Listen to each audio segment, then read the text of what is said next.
जी students, आज से हम लोग फर्स्ट ईयर बायोलॉजी के उन टॉपिक्स को स्टार्ट करने जा रहे हैं जिन पर फेडरल बोर्ड एग्जाम्स में रिपीटेडली क्वेश्चंस आ चुके हैं। सो आज हम लोग एक बहुत ही इंपॉर्टेंट टॉपिक को डिस्कस करेंगे which is opening and closing of stomata. इस टॉपिक के बहुत ही ईजी वर्डिंग में पॉइंट्स भी आप लोगों के लिए तरतीब दिए गए हैं एंड कॉन्सेप्ट को भी हम लोग इंशाल्लाह इस वीडियो में क्लियर करेंगे। So let's talk about the opening and closing of stomata. Now students, first of all, what are stomata? Stomata are the tiny pores between the God cells in the leaf epidermis. First of all stomata हमेशा plants में पाए जाते हैं। Animals के case में stomata का कोई जो है वो वजूद नहीं है। सो स्टोमेटा एक चीज़ है जो कि पर्टिकुलरली प्लांट्स के साथ एसोसिएटेड है। ये प्लांट्स के लीव्स में पाए जाते हैं और लीव्स के भी जो एपिडर्मल सेल्स हैं, अब आपको पता है लीफ के अंदर, leaf is an organ, leaf के अंदर बहुत सारे सेल्स होते हैं।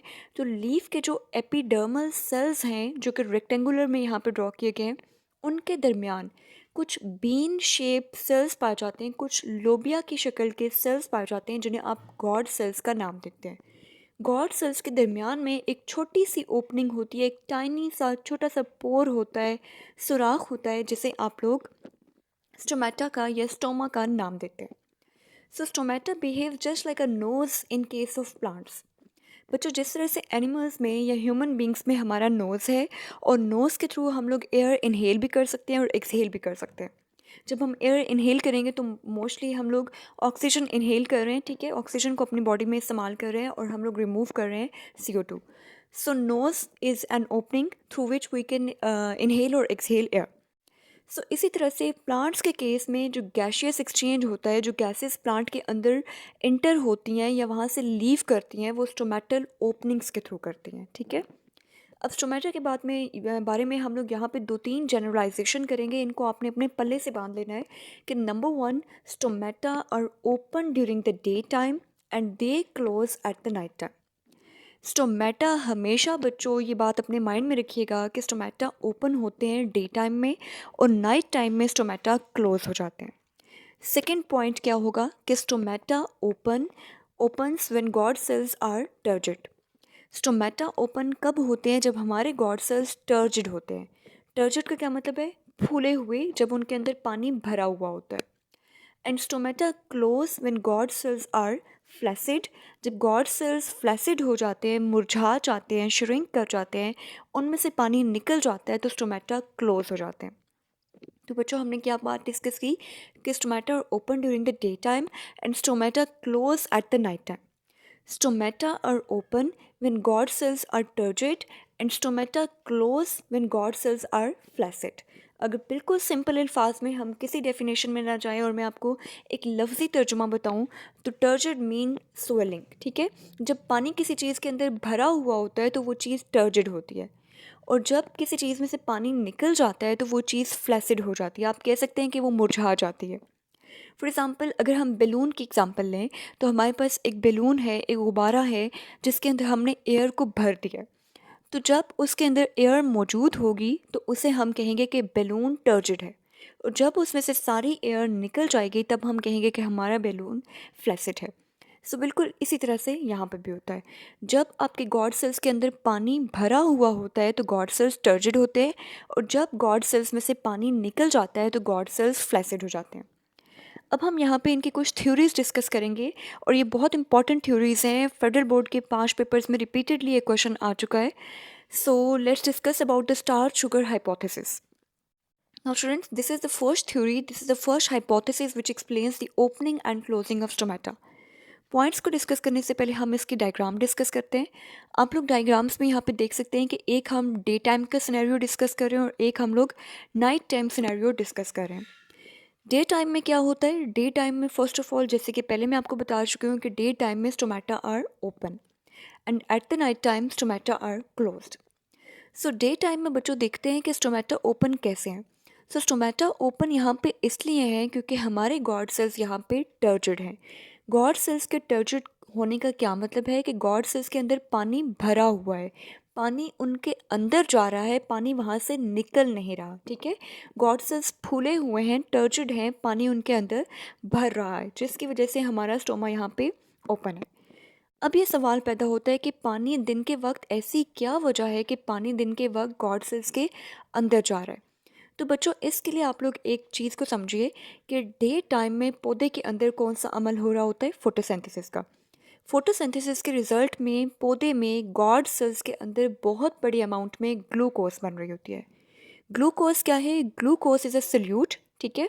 पौधा फोटोसिंथेसाइज कर रहा है। अगर आप लोगों को फोटोसिंथेसिस की इक्वेशन याद हो तो आपको पता है कि पौधा फोटोसिंथेसिस के थ्रू ग्लूकोज प्रोड्यूस करता है।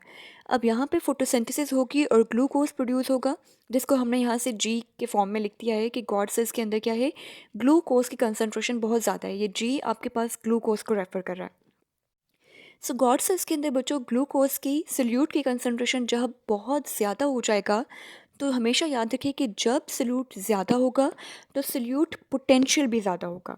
अब यहाँ पे सल्यूट ज़्यादा है, ग्लूकोज ज़्यादा है during the day time, so solute potential यानी कि साई एस बी ज़्यादा हो जाएगा, इंक्रीज हो जाएगा। आपका एरो अपवर्ड डायरेक्शन में है, ठीक है। सल्यूट पोटेंशियल जब ज़्यादा होता है तो हमेशा ये चीज़ अपने माइंड में रख लें कि solute potential is inversely proportional to water potential. It means more the solute potential, lesser will be the water potential and vice versa. जितना ज़्यादा आपका solute potential होगा उतना कम आपका water potential होगा। डे टाइम में गॉड सेल्स के अंदर फोटोसिंथेसिस हो रही है, ग्लूकोज बन रहा है, एक सोल्यूट बन रहा है। सोल्यूट ज़्यादा सो सोल्यूट पोटेंशियल भी ज़्यादा। सोल्यूट पोटेंशियल जितना ज़्यादा वाटर पोटेंशियल उतना कम। वाटर पोटेंशियल जब गॉड सेल्स के अंदर कम हो जाएगा और सराउंडिंग में वाटर पोटेंशियल ज़्यादा होगा, सो पानी हमेशा हाई पोटेंशियल से लो पोटेंशियल की तरफ मूव करता है। इसलिए यहाँ पे वाटर आपका इनवर्ड डायरेक्शन में एंटर हो जाएगा, ठीक है। सो इस वजह से डे टाइम में पानी आपका गॉड सेल्स के अंदर जा रहा है। गॉड सेल्स फूले हुए हैं, जब गॉड सेल्स फूलते हैं तो उनके दरमियान स्टोमा ओपन हो जाता है। सो अब अगर हम लोग क्विकली इसके पॉइंट्स को डिस्कस करें, सो पॉइंट्स आपको बहुत सिंपल लगेंगे कि during the day time guard sales undergo photosynthesis, concentration of glucose solute increases in God cells. Whenever solute concentration increases, solute potential increases and water potential decreases.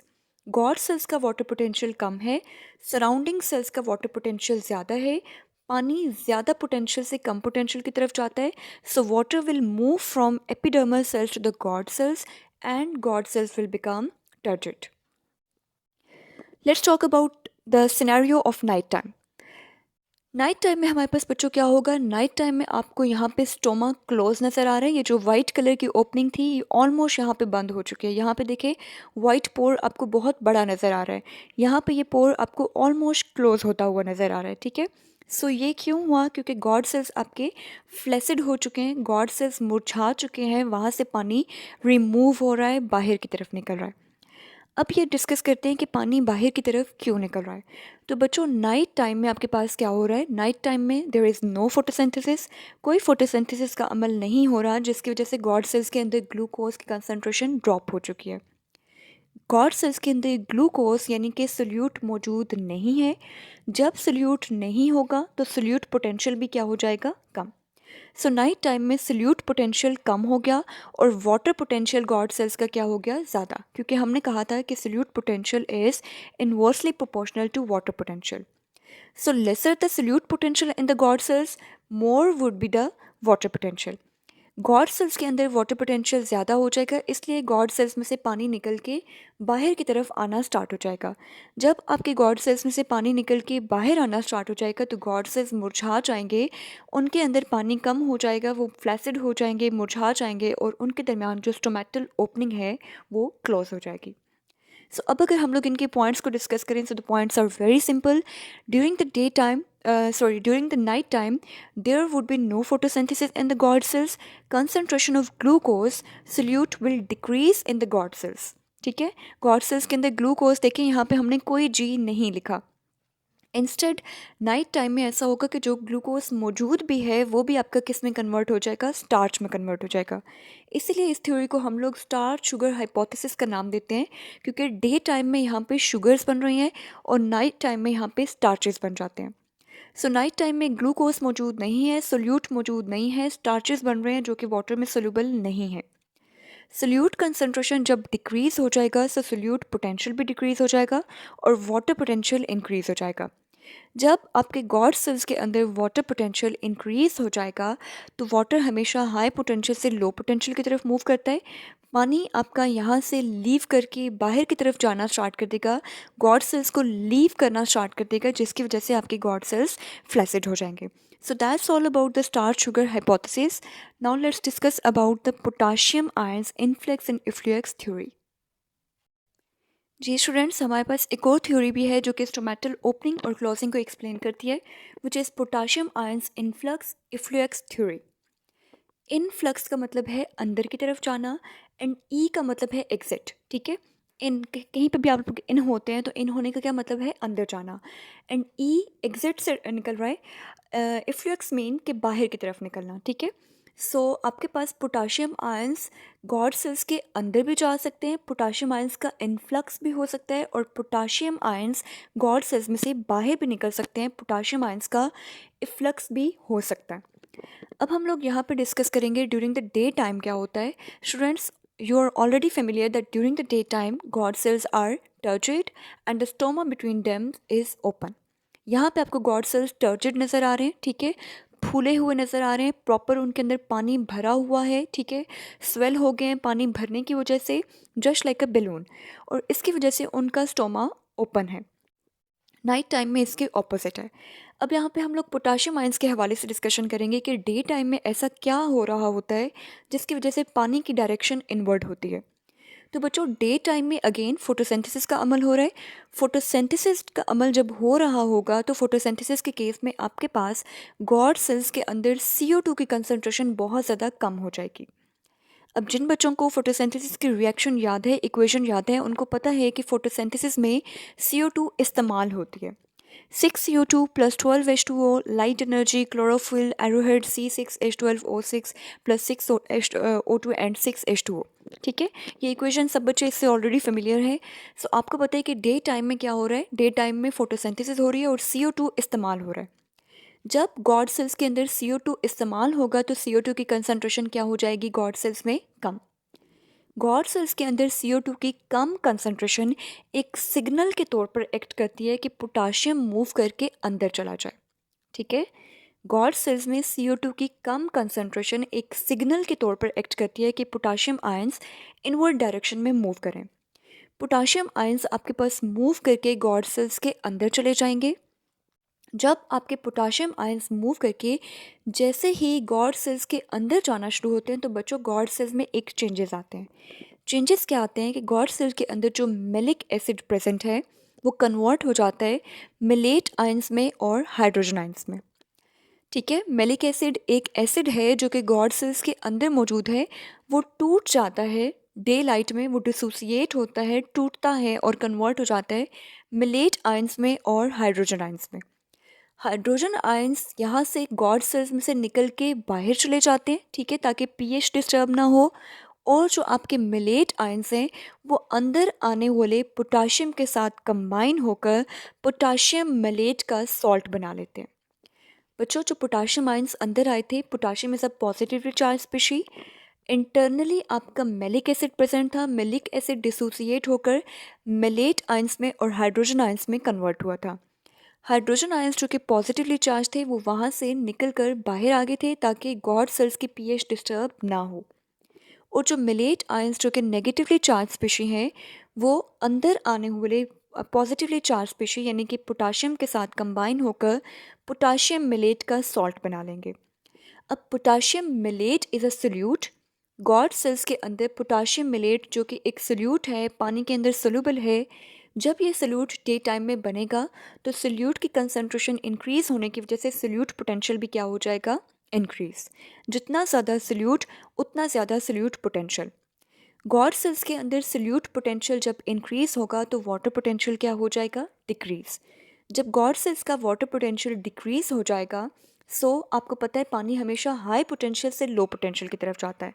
Surrounding epidermal cells में से पानी move करके आपके God cells के अंदर आना start कर देगा और गॉड सेल्स टर्जिड हो जाएंगे, जिसकी वजह से गॉड सेल्स फूल जाएंगे, उनके अंदर पानी भर जाएगा और आपका स्टोमा ओपन हो जाएगा।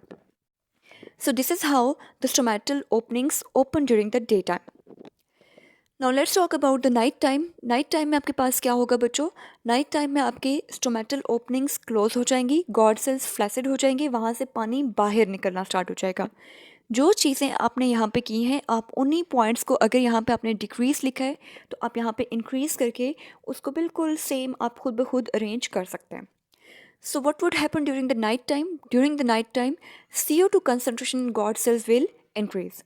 God cells के अंदर, इन bean shaped cells के अंदर CO2 की concentration during the night time increase हो जाएगी। Increase क्यों हो जाएगी? Because there is no photosynthesis. So there is no consumption of CO2 molecules. CO2 की कंसनट्रेशन जब इंक्रीज हो जाएगी, so it will act as a signal कि पोटाशियम आयंस जो कि पहले अंदर आए थे, अब उनका क्या हो जाए? इफ्लक्स हो जाए, यानी कि वो एग्जिट कर जाए। So potassium ions will start leaving the guard cells. Potassium ions यहाँ से गॉड सेल्स से बाहर निकलना स्टार्ट हो जाएंगे। जब पोटाशियम आयंस बाहर निकलना स्टार्ट हो जाएंगे, तो जो हाइड्रोजन आयंस बाहर निकले थे वो मूव करके दोबारा अंदर चले जाएंगे और किसके साथ कंबाइन हो जाएंगे? मेलेट आयंस के साथ कंबाइन हो जाएंगे। और मेलेट आयंस और हाइड्रोजन आयंस दोबारा कंबाइन होकर क्या बना लेंगे? Malic acid. अब जब मेलिक एसिड बन गया, सो मेलिक एसिड पानी में प्रॉपरली सोल्यूबल नहीं है, so it can not act as a solute. ठीक है, सोल्यूट की कंसंट्रेशन आपकी ड्रॉप हो गई। जब सोल्यूट कम हो जाएगा ड्यूरिंग द नाइट टाइम, तो सोल्यूट पोटेंशियल भी क्या हो जाएगा? कम। Solute potential in the guard cells will decrease and the water potential will increase. Guard cells के अंदर वाटर पोटेंशियल इंक्रीज हो जाएगा। इस वजह से पानी, आपको पता है कि हमेशा हाई पोटेंशियल से लो पोटेंशियल पे मूव करता है। गॉड सेल्स का वाटर पोटेंशियल ज़्यादा है, इसलिए वहाँ से पानी लीव करना स्टार्ट कर देगा। जब वहाँ से पानी निकलना स्टार्ट कर देगा तो आपके गॉड सेल्स फ्लैसिड हो जाएंगे, मुरझा जाएंगे, and the stoma between them will close. So इस तरह से आपकी stomatal opening during the day time और नाइट टाइम डिफरेंट फैक्टर्स उसको कंट्रोल करते हैं, रेगुलेट करते हैं, और आपके स्टोमेटा ओपन या क्लोज होते रहते हैं।